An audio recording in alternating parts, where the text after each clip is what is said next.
Good morning, world history, and welcome to week 34. So for this week, it is a brief dip into the Cold War. Now, the Cold War actually lasts for almost 50 years, but we're only going to spend a week on it. Now, this is not to say that nothing happens. In fact, quite a bit happens, as you might imagine, including a number of wars, some of them quite bloody and costly for the United States. But the fact is that you guys are going to get a much more in-depth look at it during U.S. history. So we are only going to concern ourselves with the overall basic framework in terms of how it kind of sets us up for next week. So, first thing you guys should notice here on the schedule is a big old note on the new office hours. I will also have this copied into the rotating announcement that keeps getting bumped up that shows you guys the overall office hours. And I will, of course, send a Blackboard message out in an email with all this stuff as well. So essentially, guys, Santa Ana is testing new, more organized schedule, which I don't have up here, but it is located in my vlog post for today, the 27th. So you can always check it out there if they didn't send it to you guys directly. So they want to try out some new organization, partly to kind of help, make it easier for you guys to get a hold of your teachers and for your teachers to not be competing with each other, but also to test for next year in the unfortunately likely possibility that we might end up being closed for a week or two or even a month or so at a time due to possible resurgences of coronavirus. So right now, guys, I have the office hours set at 2 times for most of the week, 10 to 10:30 and 1 to 1:30. So 10 to 10:30 for world history. On Tuesday, that's for period 3 set aside, and on Thursday that's set aside for period 5. Now these are only half hour because I'm going to be on so much. This is turning into something like 4 hours, 4.5 hours online. So they're going to be in these short bursts. So if you need help or have questions, come in. Okay, if there's specific questions to that week, great. I'll do a little lecture for you. If there are questions on a previous bit of work, feel free to ask me, guys. Not a problem.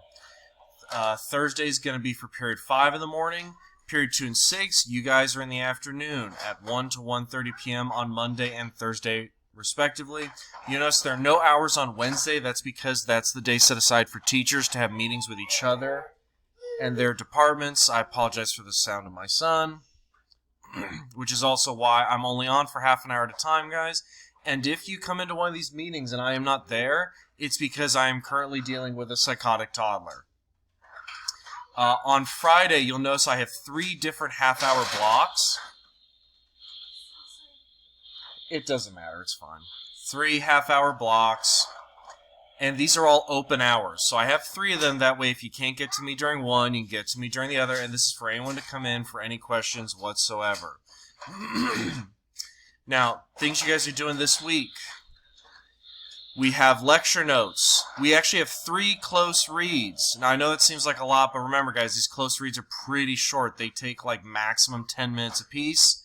You've got some Cold War terms and definitions in a slightly different format than usual, trying something new. You also have a primary source assignment and 1 video. So, starting with the lecture notes, guys, the instructions here. Take some notes, answer the 5 questions, and then copy-paste a quick picture and fill in a box. So basically this is taking the beginning of the Cold War. You have 1, 2, 3, 4, 5, 6 boxes with information. I want you to take 2 notes from each one. This one, obviously, there's not a whole lot to do. In fact, basically, guys, your only real note is this bullet and this bullet. So this one's going to be pretty easy. The others, you're going to have to actually, make a decision and find some information. Don't worry about filling in, this question, the goal of each country or the 5 permanent members of the UN. Honestly, that's not super important for us yet. We'll talk about that more, I believe, next week or the week after anyway. So once you've done that, guys, there's a box here to draw the different zones in Germany. Instead, I just want you to Google search Berlin divided and go to images and just copy and paste one. For this spot here where I want you to list the NATO countries and the Warsaw countries, you just have to do the major ones. You don't have to do every single little one. Same thing, I just want you to go ahead and search up a list of NATO Warsaw Pact nations. Just search it up on your own and fill it in. Moving on to close reads. So you'll notice, guys, even though it's 3 documents, I can fit it all on one sheet here. So for each one of these guys, I want you to read them as we normally would, answer 3 questions in complete sentences, and fill in the box. So for instance, with the Cold War divides the world, let's get rid of this. You can see that I've installed a table for you. You can go and fill it in, answer the 3 questions, complete sentences. This one has a bubble chart. I just converted it into a table for simplicity's sake. Answer questions, finish the timeline, answer questions. Simple as that, guys.